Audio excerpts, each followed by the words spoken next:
Buenos días, hermanos. Espero que se encuentren muy bien. Bueno, el Señor me ha dado el privilegio de poder compartir su palabra en el último culto de este año. Sin duda que tenemos muchas cosas para agradecerle. Y ya sea que nos haya ido bien, más o menos, o quizás no tan bien en este año, el creyente nunca va a ser una persona que no tenga nada que agradecer. Como veremos ahora, cada creyente siempre va a tener motivos para estar agradecido con el Señor. Y en un momento vamos a ver por qué. Y el pasaje que escogí para poder compartir con ustedes hoy se encuentra en San Juan, capítulo 5, versículo 1 al 14.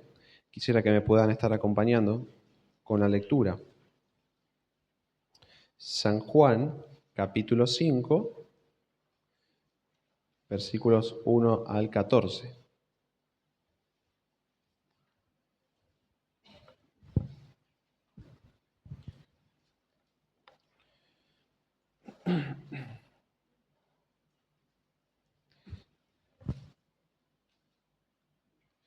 Como tengo costumbre hacer en mis mensajes, no voy a leer todo el pasaje de una, pero vamos a ir leyendo versículos por versículos y lo vamos a ir explicando a medida que se desarrolle la historia. Así que quisiera que me acompañen con el primer versículo de este capítulo, el versículo 1, que dice así: Después de estas cosas, había una fiesta de los judíos y subió Jesús a Jerusalén. Bueno, como ustedes podrán notar, el capítulo 5 comienza diciendo después de estas cosas, lo cual nos indica que la historia que vamos a abordar en esta mañana tuvo lugar en un tiempo posterior a lo que se nos describe en la última parte del capítulo 14, donde encontramos relatado algo particular que Cristo hizo durante su ministerio en la región de Galilea. Ciertamente ese había sido un periodo de tiempo en el que Él hizo muchísimas cosas, según nos cuentan los diferentes evangelios. Fue durante ese lapso de tiempo en Galilea que Jesús predicó el evangelio a las personas de esa región, aunque también se dedicó a aliviarlas de sus males y dolencias, porque acudían a Él con ese objetivo. Si nosotros leyéramos Mateo 4:24, podríamos notar que se nos dice lo siguiente: le trajeron, es decir, a Jesús, todos los que tenían dolencias, los afligidos por diversas enfermedades y tormentos, los endemoniados, lunáticos y paralíticos, y los sanó. En otras palabras, fue un periodo de su ministerio donde Jesús predicó, pero también sanó a la gente de ese lugar. Sin embargo, resulta interesante que el apóstol Juan registra tan solo un evento de todo el ministerio de Jesús en Galilea, que es la sanación del hijo de un oficial de un rey. Una historia que se nos relata en el capítulo 4, entre los versículos 46 al 54. Si usted tiene curiosidad, puede leerlo luego en su casa. Así que podemos decir que fue después del ministerio de Jesús en Galilea, donde hizo milagros como la sanación de este hijo de un oficial del rey, que nos encontramos ahora cuando iniciamos el capítulo 15. Como leímos recién, el versículo 1 decía: después de estas cosas había una fiesta de los judíos y subió Jesús a Jerusalén. Nosotros sabemos por el relato de las Escrituras que el pueblo judío celebraba diferentes fiestas, de las cuales había 3 en particular que requerían cada año la presencia obligatoria de los judíos varones. No pretendo explicar cuáles eran esas fiestas, simplemente las menciono. Una era la fiesta de la Pascua, la otra era la fiesta de Pentecostés y la tercera fiesta era la fiesta de los tabernáculos.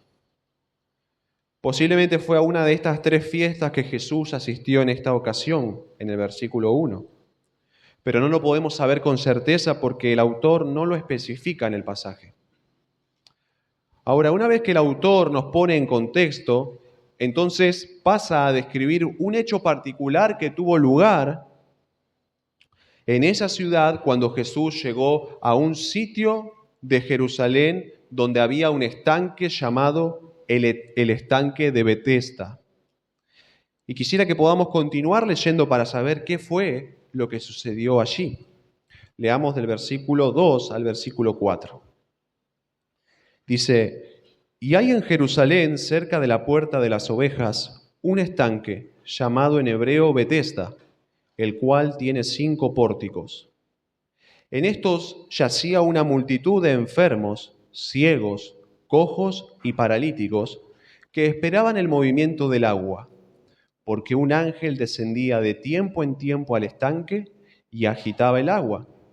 Y el que primero descendía al estanque después del movimiento del agua, quedaba sano de cualquier enfermedad que tuviese. Bueno, como dije recién, el autor nos relata en este capítulo lo que sucedió cuando Jesús llegó a este estanque llamado el estanque de Betesda.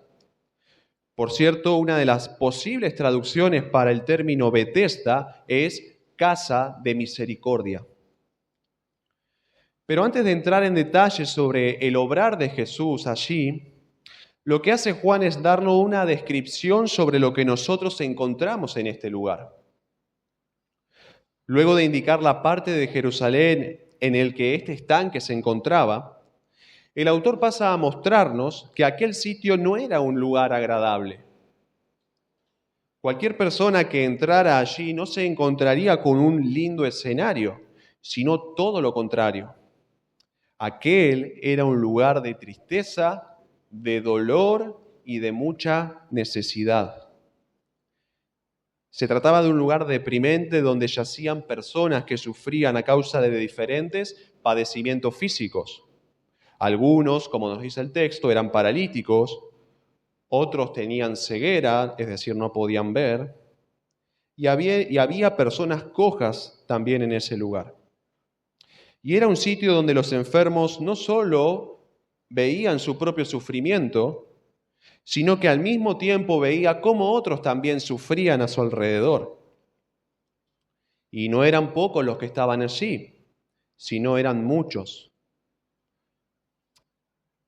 El versículo 3, noten que nos aclara que en ese lugar había una multitud de enfermos, de ciegos, de cojos y de paralíticos. Una multitud. Por lo tanto, era mucha la necesidad que había en ese sitio. Y es en ese lugar donde Jesús entraría en su visita a Jerusalén. Un lugar donde el pecado dejaba ver sus horribles consecuencias sobre los hombres, porque lo cierto es que desde que el pecado entró al mundo allí en el huerto del Edén, la muerte, la enfermedad y el sufrimiento entraron juntamente con él, alcanzándonos incluso a nosotros en nuestros días. Y resulta asombroso ver que Cristo, siendo Dios, decidió no solo bajar de su cielo a este mundo de pecado, maldición y sufrimiento, sino que también quiso, estando en este mundo de sufrimiento, entrar no a los palacios de los reyes, no a las mansiones de los ricos y de los poderosos, sino a aquellos lugares de dolor y miseria donde la necesidad de los hombres era más que evidente a la vista de cualquiera. Y no solo hablamos de necesidades físicas, como en el caso de las personas que se encontraban alrededor de este estanque, sino también de las necesidades espirituales de los seres humanos. Porque lo cierto es que el pecado no solo afectó al hombre en su cuerpo, sino también en su alma y en su relación con Dios. El pecado nos separa de nuestro Creador, puesto que Él es santo. Y eso fue justamente lo que Cristo vino a solucionar con su venida a este mundo, y lo hizo por medio de su sacrificio en la cruz. Y es por medio de la fe en Él que nosotros podemos reconciliarnos con nuestro Dios, con quien estábamos enemistados. Podemos decir entonces que Cristo es quien deshace los efectos del pecado. Si el pecado nos separaba de Dios, Cristo nos reconcilia. Si el pecado nos conducía a una eternidad en el infierno, Cristo ahora nos conduce al cielo. Si el pecado nos dominaba haciéndonos sus esclavos, Cristo ahora nos hace libres para obedecer a Dios. Él es poderoso para hacer todas estas cosas en la vida de cualquier persona. Pero Cristo también tiene el poder de deshacer los efectos del pecado sobre el cuerpo de una persona. Porque como dije antes, la enfermedad es una consecuencia de la entrada del pecado al mundo. Ahora, eso no implica, querido hermano, que cada enfermedad que llega a tu vida es a causa de que Dios te está castigando por algo malo que hayas hecho. Nosotros tenemos el claro ejemplo de Job en el Antiguo Testamento que nos confirma esto. Pero sí, la enfermedad es una consecuencia de nuestra condición caída como seres humanos. Y sí, claramente hay enfermedades que vienen a una persona por causa de algún pecado cometido, tal como fue el caso del hombre de nuestra historia, como vamos a ver en un momento. Ahora, hay una pregunta que nosotros debemos hacernos para seguir indagando en esta historia. ¿Por qué esta multitud de personas enfermas estaban reunidas, por así decirlo, alrededor del estanque de Betesda? ¿Por qué estaban todos estos enfermos allí y no en otro lugar? Claramente había algo que ellos tenían en común y que los motivaba a yacer en ese sitio. Bueno, según lo que leímos en el relato, un ángel del Señor bajaba hasta ese lugar y agitaba el agua de aquel estanque. Y una vez que el agua se movía por acción del ángel, la primera persona que se metía allí era sanada de cualquier enfermedad. Yo me imagino lo que habrá sido ese escenario. Póngase a pensar por un momento. Un escenario de competición desesperante. No se nos dice cada cuánto se movían esas aguas, se nos dice que era de tiempo en tiempo. Pero seguramente si esto era algo que ocurría cada mucho, la desesperación de cada enfermo se intensificaría todavía más, ya que ellos sabían que no sanarse cuando se presentaba una oportunidad implicaba seguir cargando con su enfermedad hasta la próxima vez que sucediera lo mismo. Si ustedes estuvieran en ese lugar o yo, quisiéramos ser los primeros en ser sanados. Y lo cierto es que había una multitud de necesitados, pero en cada movimiento del agua solamente uno podía tener el beneficio de la sanación, el primero en llegar allí. Y quién sabe si no había allí personas que estaban conscientes de que si no eran sanadas de sus enfermedades en un corto tiempo, posiblemente no vivirían lo suficiente para tener una nueva oportunidad en el estanque. Cada vez que las aguas se movían, seguro se presentaba allí un escenario de feroz y desesperada competencia entre todos los enfermos de ese lugar, ya que cada uno pensaba en su propia sanidad. Nadie iba a esperar tanto tiempo allí para darle lugar al otro cuando las aguas se movieran. Todos se esforzarían por ser el primero en llegar hasta ese lugar. Ahora, antes de seguir con la historia, necesito aclarar algo. Nosotros tenemos que recordar que la Biblia no fue escrita originalmente en nuestro idioma, el español, porque ni siquiera existía ese idioma en aquel tiempo. Más bien, las Biblias que nosotros tenemos hoy en nuestros hogares y que podemos leer en nuestro idioma, fueron traducidas desde los manuscritos originales que se encontraban en otros idiomas. En el caso particular del Nuevo Testamento, debemos saber que este fue escrito originalmente en el idioma griego. ¿Y por qué hago toda esta aclaración? Bueno, porque lo cierto es que en los manuscritos griegos más antiguos y confiables, la última frase del versículo 3 y todo el versículo 4 no se encuentran allí. Es decir, en esos manuscritos no se mencionan que las aguas del estanque se movieran por efecto de un ángel que provenía de parte del Señor. Por esa razón usted podrá comprobar que ciertas traducciones de la Biblia al español, como la Nueva Traducción Viviente o la Nueva Versión Internacional, no contienen en sus páginas esa descripción sobre el ángel. Pero la pregunta es ¿por qué en algunas Biblias, como la que usamos nosotros, sí está incluido? Bueno, según lo que dicen los estudiosos, al parecer, después de que el apóstol Juan escribiera su evangelio, los escribas agregaron esa descripción del ángel como una nota aparte, una nota marginal al texto original, para presentar la explicación popular que había sobre por qué se movían las aguas. En otras palabras, esa descripción del ángel moviendo las aguas, que aquí se menciona, seguramente no formaba parte del evangelio escrito por el apóstol, sino que era más bien una nota de los escribas, ajena al texto original, que daba a conocer la creencia que tenían las personas de ese tiempo respecto a por qué se movían cada tanto las aguas de ese estanque. Y al parecer, con el paso del tiempo, quienes se encargaban de ir copiando las escrituras terminaron incluyendo esa nota marginal dentro del texto original. Pero no es que las escrituras en sí contienen error, sino que más bien hubo un descuido en lo que es la copia del texto original. Ahora, hecha esta aclaración, nos preguntamos, ¿qué hacer con esto que se nos dice sobre el ángel? ¿Lo creemos o no lo creemos? Bueno, mire, hermano, por lo que pude estar estudiando, esta parte no forma parte del texto original. Así que yo no lo tomaría como parte de esta historia, aunque puede servirnos para conocer lo que la gente de ese tiempo creía sobre por qué el agua se movía cada cierto tiempo. Quizás toda esa historia de que las personas eran sanadas en ese estanque no era más que una superstición de las personas de esa época. Pero no lo podemos tomar a esta descripción del ángel como algo que formaba parte del texto original.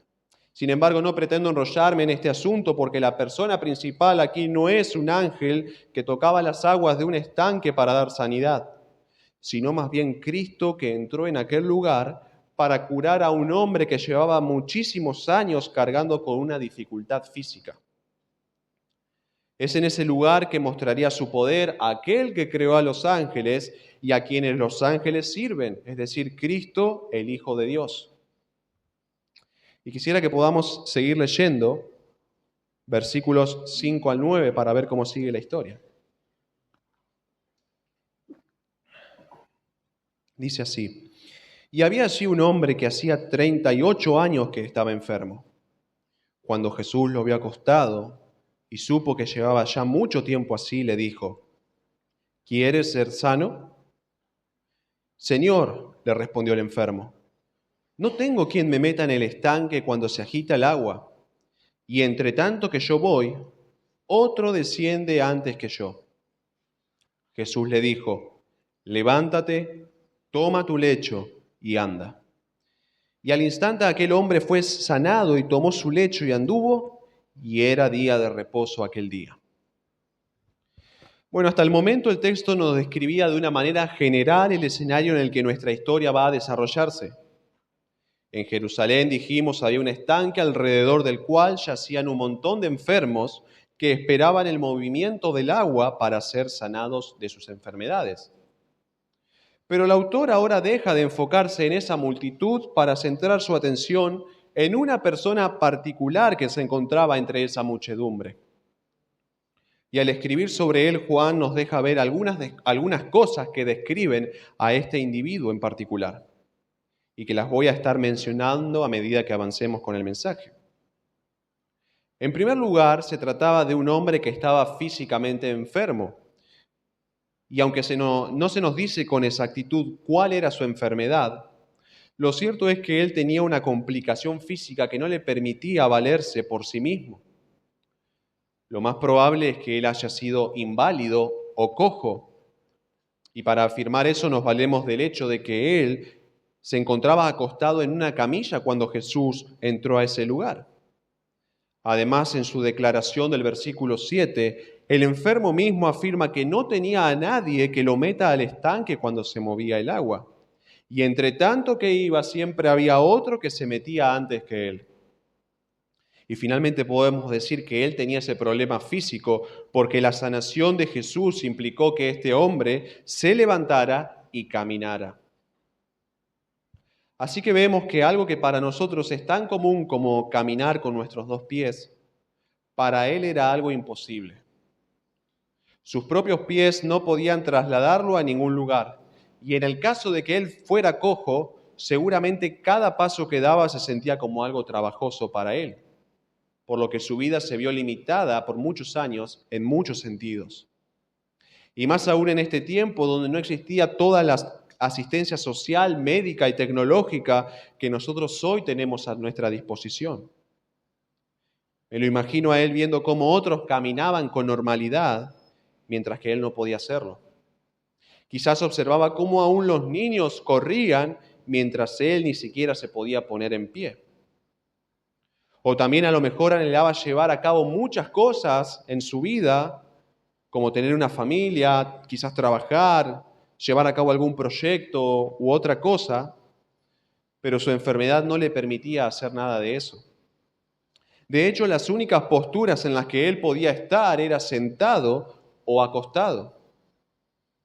Pero hay un segundo detalle sobre este hombre que hace que su condición nos resulte aún más lamentable. Y este es que no era poco el tiempo que él venía cargando con esta imposibilidad física.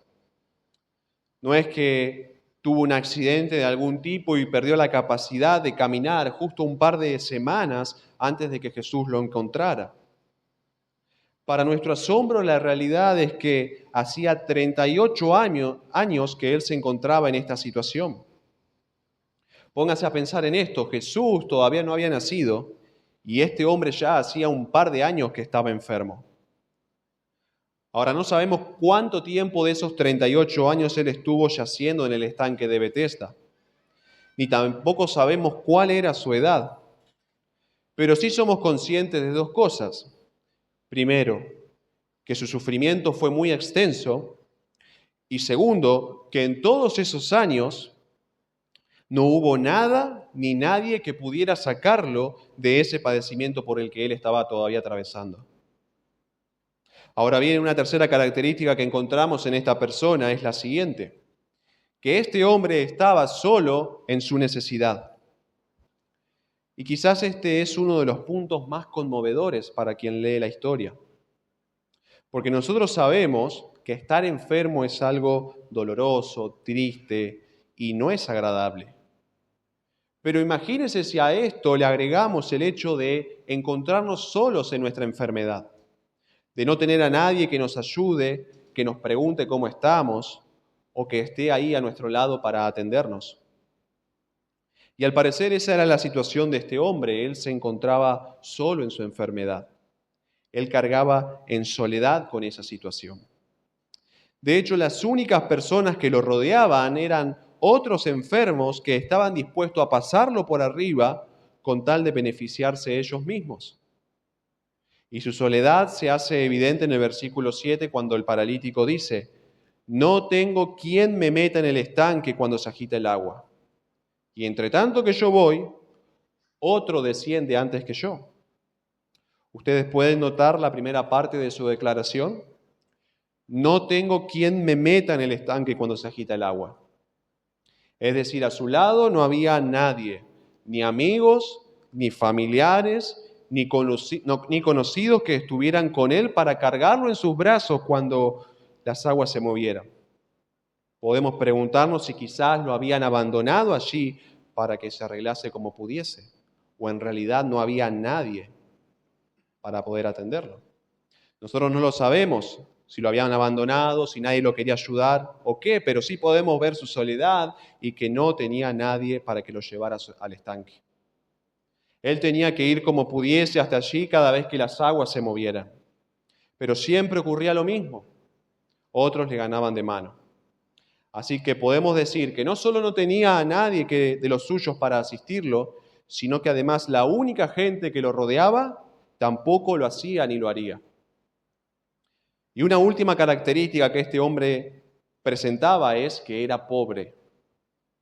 Si ustedes notan lo que dice el versículo 9, se van a dar cuenta que él, cuando fue sanado, inmediatamente tomó su lecho, dice el texto. Por si no lo sabían, yo tampoco lo sabía, el lecho o cama que se menciona aquí es un lugar para dormir o descansar. En el caso de los muy pobres, como en el caso de este hombre, la cama era un pequeño colchón de paja o tela que se desenrollaba en el suelo, con una piedra como almohada y un manto o capa para cubrirse. Eso es todo lo que este hombre tenía. Una cama de paja o tela que se extendía sobre el suelo, nada más. No contaba con una casa donde refugiarse, ni mucho menos con comodidades. Él descansaba a la intemperie sobre esa sencilla cama, teniendo que padecer las condiciones del clima. Seguramente había días de calor y también días de frío, tardes con un sol abrasador, pero también tardes con una lluvia intensa. De todos modos, sea lo que sea, él no tenía un techo bajo el cual descansar, ni mucho menos comodidades que lo aliviaran hasta cierto punto de su situación. Él era muy pobre, y eso también es de esperarse, porque él, al no poder caminar, tampoco podía trabajar como lo hacían los demás para ganarse el sustento diario o para acceder a ciertas comodidades. Así que, en resumen, a los ojos de cualquier persona, el escenario de este hombre es desalentador por donde quiera que se lo mire. Él no podía valerse por sí mismo, ni tampoco podría salir por su propia cuenta de esa situación. Él era un hombre enfermo desde hacía 38 años, que se encontraba sin nadie que lo acompañara y sin nada en sus manos más que una camilla. Pareciera que lo único que le quedaba era resignarse a un destino lamentable, que era vivir el resto de su vida en esa condición hasta que la muerte pusiera fin a su dolorosa existencia en esta tierra. Y así hubiera sido de no ser porque un día Jesucristo, el Hijo de Dios, vino hasta él. Y es hermoso poder ver a Cristo en esta triste historia, porque junto con él está la gracia, la misericordia, el poder y la compasión. Y porque podemos conocer más sobre su hermosa persona a medida que vamos leyendo el texto. Y con respecto a esto, yo quisiera que pudiéramos considerar algunas cuestiones que nos van a llevar a admirar y a alabar en mayor medida a nuestro Señor. En primer lugar, quisiera que observáramos el momento en el que Cristo encontró a este hombre. Como estuvimos diciendo recién, aquel paralítico se encontraba en un momento de desgracia. Él estaba postrado en el suelo a causa de su larga enfermedad, sobre una camilla de paja o tela. No tenía a nadie que lo acompañara y estaba viviendo en una pobreza evidente, porque no tenía ni siquiera un techo debajo del cual habitar. De seguro su apariencia habrá sido la de un hombre sufrido y necesitado. Y uno pudiera pensar que estas no eran las mejores condiciones para que el Hijo de Dios lo encontrara, porque sabemos que estas no son características que a nosotros nos recomiendan a los ojos de otras personas. Pero contrario a lo que nosotros creeríamos, esa justamente es la clase de personas que Cristo busca. Personas que están en la ruina, personas que están en la miseria, personas que no tienen nada que ofrecer. Él mismo dijo que no vino a ser el médico de los sanos, sino de los enfermos. Él no vino a ser el salvador de la gente buena, sino de los pecadores. Él no vino a buscar a las ovejas que están en el redil, sino a las que se han descarriado. Y qué bueno que eso sea así, porque esa fue la manera en la que Cristo nos encontró a cada uno de nosotros antes de que fuéramos cristianos. En nuestro peor momento, cuando estábamos enemistados con Dios, cuando vivíamos solo para satisfacer los deseos de nuestras pasiones pecaminosas, cuando ninguna buena obra teníamos en nuestra mano para ofrecerle, cuando estábamos descarriados por nuestra rebeldía, fue que vino a nuestro encuentro para salvarnos.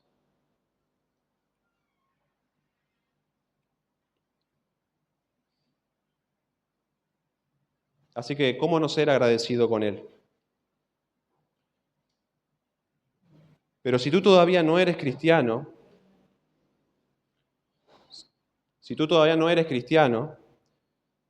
quiero decirte que esto también es una buena noticia para ti. Quizás crees que tienes que hacer muchas cosas buenas para parecer mejor persona delante de Dios y así poder ganarte su favor. Y a lo mejor piensas que si acomodas un poco mejor tu comportamiento y tu vida, entonces Dios te va a ver y se va a ver inclinado a favorecerte y a perdonarte, porque no eres tan pecador. Pero querido amigo, nada está más lejos de la realidad. Porque Dios no envió a su Hijo para morir por gente buena, sino por gente mala. Cristo no vino a salvar a los justos, sino a los injustos. Él no está buscando hoy a la gente moralmente decente, sino a los pecadores. Así que si tienes convicción de pecado, si tienes conciencia de pecado, entonces preséntate delante de Dios tal como estás, poniendo tu fe solamente en Jesucristo como tu Salvador, y el Señor te perdonará de tus pecados. No trates de aparentar lo que no eres. No trates de ofrecerle al Señor una moralidad que no tienes. Más bien reconoce lo que eres y la desesperante situación en la que te encuentras y entrégate a Cristo. No tienes que aportar nada porque ya todo lo hizo Jesús. Solo debes recibir por la fe la salvación que Dios hoy te ofrece gratuitamente y por su gracia, es decir, por su favor inmerecido. Ahora bien, una segunda cosa que quisiera que notemos acerca de Cristo es la siguiente: que Jesús solo benefició a este hombre entre una multitud de enfermos. Si ustedes recuerdan, cuando Cristo entra a ese lugar, había allí una gran cantidad de personas con distintos males físicos, ciegos, cojos, paralíticos, enfermos.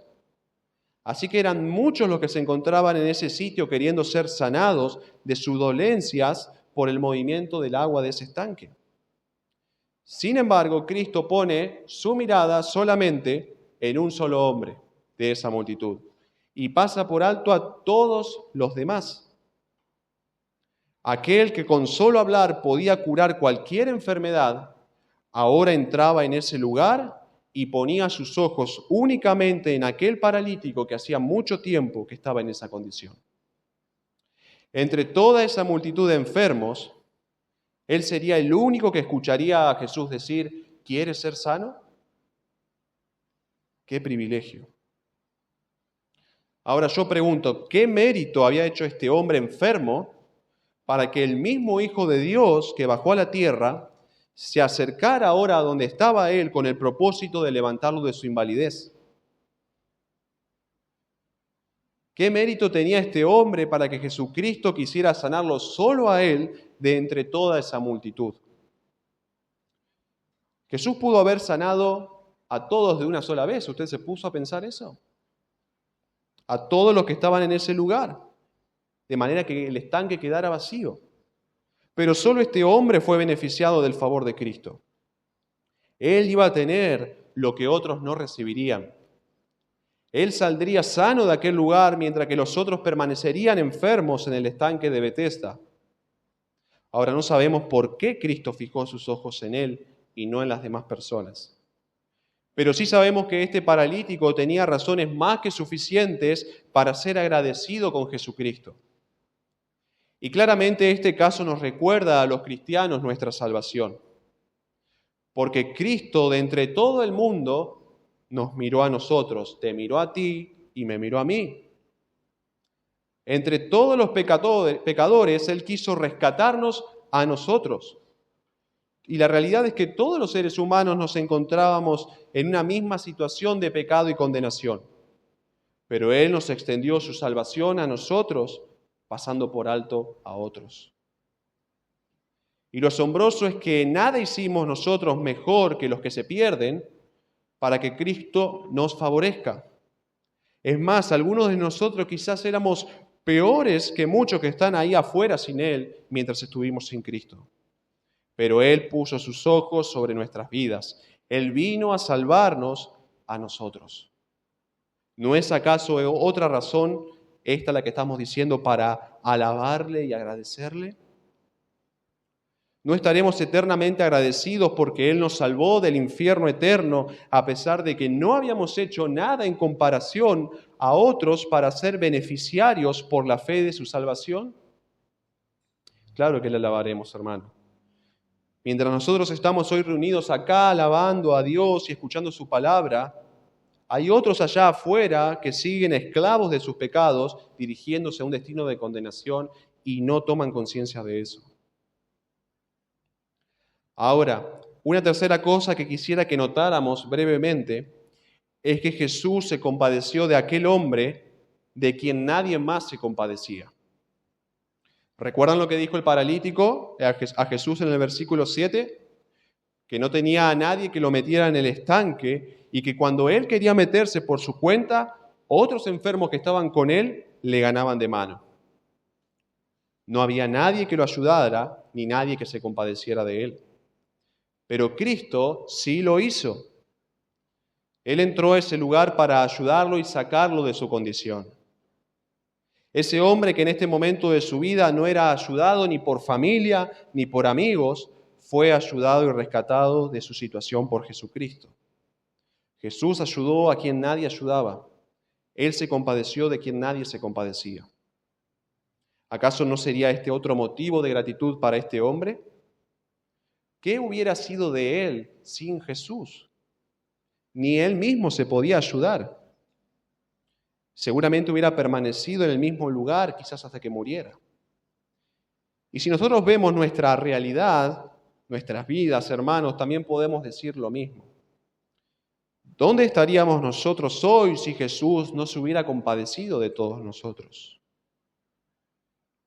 ¿A quién más tenemos aparte de Él que nos rescate de nuestra condición terrible provocada por el pecado? La respuesta es a nadie, solo a Él. Y de no haber sido por Él, nosotros hubiéramos permanecido en nuestros pecados esperando una condenación que es segura. Hubiéramos seguido siendo esclavos de nuestra maldad y de nuestros malos deseos. Pero Él vino a rescatarnos. Él se compadeció de nosotros. Ahora bien, en cuarto lugar, otro detalle que nosotros podemos notar es que este hombre fue sanado por la iniciativa de Jesús. Algo interesante es que en ningún momento vemos que este paralítico mandase a llamar a Jesús para que viniera hasta el estanque. Ni tampoco fue él quien comenzó a dar voces para que Cristo al pasar lo sanara, como sí ocurrió en otras situaciones con otras personas que clamaron a él por sanidad.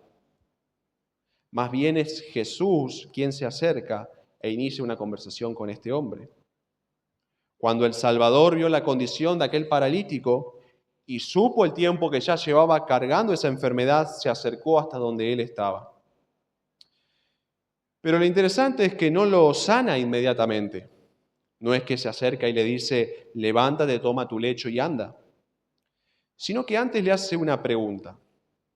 ¿Quieres ser sano? Ahora, ¿por qué Cristo le hace esta pregunta? Es obvio que cualquiera que se encontrara en esa situación anhelaría poder curarse, y más después de tanto tiempo. Y en el caso de este hombre, el hecho de que él estuviese en aquel estanque indicaba que sí quería ser sanado. Es más, este paralítico le contaba a Jesús que cuando las aguas se movían, él intentaba ir hasta la fuente, pero antes llegaban otros. Pero la pregunta de Jesús no era producto de la ignorancia o de malas intenciones, como por ejemplo burlarse de él. Cuando Jesús pregunta algo, él sabe por qué lo hace. Hay algo que el Salvador quiere lograr con sus preguntas. Y en este caso, gracias a la pregunta que Cristo hace, sale a la luz o se hace evidente dónde estaba puesta la esperanza de este hombre. Su esperanza se encontraba en aquel estanque de agua llamado Betesda, porque él respondió, no tengo quien me meta en el estanque cuando se agita el agua, y entre tanto que yo voy, otro desciende antes que yo. Ahora, lo curioso es que Jesús no le había preguntado eso. En ningún momento Cristo lo había interrogado para saber si tenía a alguien que lo pueda meter en el estanque. Su pregunta fue bien sencilla. ¿Quieres ser sano? Y la respuesta a esa pregunta era igual de simple. Sí, Señor, quiero ser sano. Y en ese contexto, donde la respuesta que este hombre dio no se correspondía con la pregunta realizada por Cristo, entonces Cristo llevaría a que el paralítico quitara sus ojos de aquel estanque que nada había podido hacer por él para colocarlo ahora sobre la persona de Jesús, quien sí lo sacaría de esa situación. Porque la realidad era que este hombre enfermo no necesitaba llegar primero a las aguas para ser sanado, sino que le bastaba con la persona de Cristo. Para él sería suficiente con que el Hijo de Dios le hablase, ordenándole levantarse de su camilla. Y quizás cuando le dio aquella respuesta a Jesús, el paralítico esperaba que Cristo se quedara con él para que cuando las aguas se movieran, entonces lo cargase en sus brazos para meterlo al estanque. Pero lejos de hacer eso, Jesús simplemente le dijo, levántate, toma tu lecho y anda. Jesús vino con la determinación de sanarlo, pero lo hizo por medio de su poderosa palabra. Lo que nadie había podido hacer por este hombre en todos esos años, Jesús lo hizo por el poder de su palabra en un solo instante. Y así también sucedió con nosotros, los creyentes, que en otro tiempo nos encontrábamos presos de nuestros pecados y esclavos de nuestras pasiones. Nuestra condición era terrible y no había nada que pudiéramos hacer, ni nada que otros pudieran hacer por nosotros. Nosotros no buscábamos a Dios, al contrario, huíamos de Él. Y Él tuvo que salir a buscarnos a nosotros. La iniciativa no fue nuestra, sino suya. Romanos dice que no hay quien busque a Dios. Nosotros no andábamos preguntando por Él, ni la andábamos queriendo encontrar. Pero un día Cristo nos buscó como a esa oveja perdida y nos llamó por medio de su poderosa palabra. Fue cuando oímos el evangelio de nuestra salvación que nuestra vida cambió para siempre. Y no solo nuestra vida, sino también nuestra eternidad. Fue cuando escuchamos a Cristo llamarnos a la salvación que fuimos libertados de nuestra horrenda condición causada por el pecado. Y nos levantamos de nuestra muerte espiritual para ahora andar y servir al Dios que nos salvó, para ahora poder hacer lo que antes no podíamos hacer por nuestra condición, que es vivir para nuestro Señor que nos rescató. Y para terminar quisiera que leamos los versículos 10 al 15. Dice así: Entonces los judíos dijeron a aquel que había sido sanado, es día de reposo, no te es lícito llevar tu lecho. Él les respondió, el que me sanó, él mismo me dijo, toma tu lecho y anda. Entonces le preguntaron, ¿quién es el que te dijo, toma tu lecho y anda? Y el que había sido sanado no sabía quién fuese, porque Jesús se había apartado de la gente que estaba en aquel lugar. Después le halló Jesús en el templo y le dijo, mira, has sido sanado, no peques más para que no te venga alguna cosa peor. El hombre se fue y dio aviso a los judíos que Jesús era el que le había sanado. Bueno, cuando los líderes judíos vieron caminar a este hombre paralítico, en lugar de alegrarse por su sanación, más bien le llamaron la atención por cargar su camilla en un día de reposo, es decir, un día sábado. Porque ellos entendían que al hacer eso estaba quebrantando la ley, estaba quebrantando lo que es el día de reposo. Sin embargo, al obedecer a Jesús cargando su camilla, este hombre no estaba quebrantando la ley de Dios, sino la tradición de los hombres. Porque lo cierto es que los escribas habían compilado una lista de 39 tareas que estaban prohibidas hacer el día de reposo. Y una de ellas era llevar cargas. Ahora bien, cuando estos judíos le preguntan a este hombre quién era el que lo había sanado, un detalle más sobre esta persona sale a relucir. Y es que él no sabía quién era Jesús. No conocía su nombre, mucho menos su persona. Solo podía recordar su rostro, pero Cristo ya no estaba entre la multitud porque se había apartado de ellos, de la gente. Literalmente se escabulló, como dice más precisamente el original. O sea que aquel paralítico había recibido el beneficio de Cristo, pero no sabía quién era Cristo. Y versículos más adelante Jesús lo vuelve a encontrar a este hombre, pero ya no más en el estanque como un hombre enfermo, sino en el templo de Dios como un hombre que había sido sanado de su enfermedad y rescatado de su situación de miseria. Seguramente esta persona se encontraba en el templo para agradecer a Dios por su sanidad. Él había caminado hasta ese lugar para expresar su agradecimiento al Creador.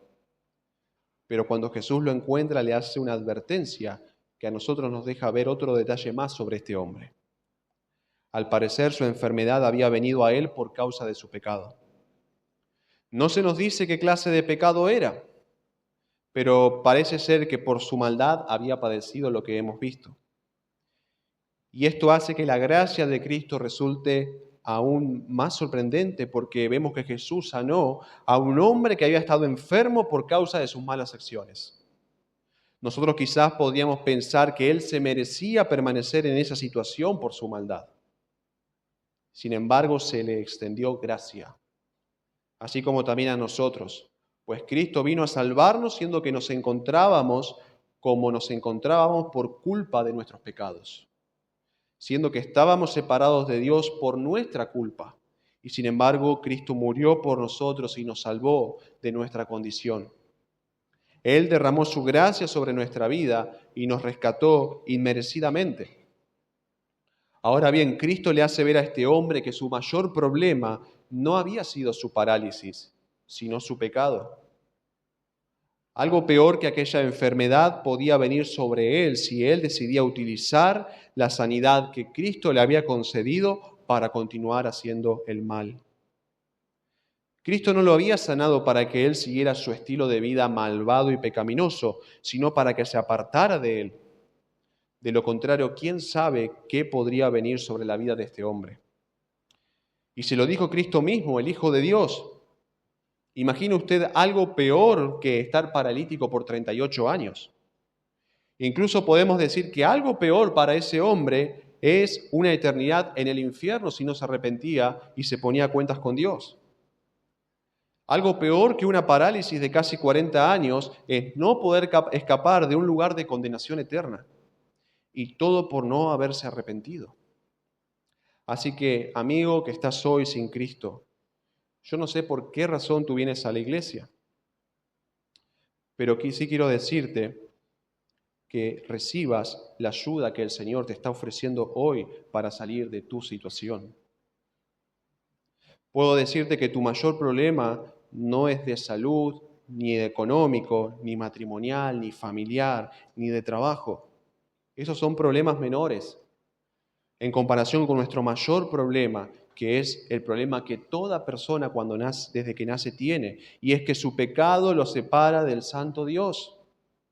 Porque lo cierto es que Dios puede librarte de todo problema que tengas en esta tierra, si Él así lo desea, pero si no perdona tus pecados, entonces nadie podrá librarte de la condenación que es por los siglos de los siglos. Por eso es urgente que hoy mismo arregles tus cuentas con Dios. Hoy es el día en que Cristo se acerca a ti y te ofrece algo más para librarte de tus problemas temporales. Él te ofrece librarte de tu condenación eterna por causa de tu pecado. Y la pregunta es, ¿qué es lo que harás? De nada le sirve al hombre que le vaya muy bien en este mundo, pero que al final pierda su alma para toda la eternidad. Así que, querido amigo, que puedas tomar conciencia de todo esto y que este mensaje te lleve a buscar de ese Salvador y a creer en Él. Y también para nosotros los que somos cristianos. Querido hermano, cada año que pasa, sea que nos haya ido bien o mal, siempre vamos a tener motivos para dar gracias a Dios.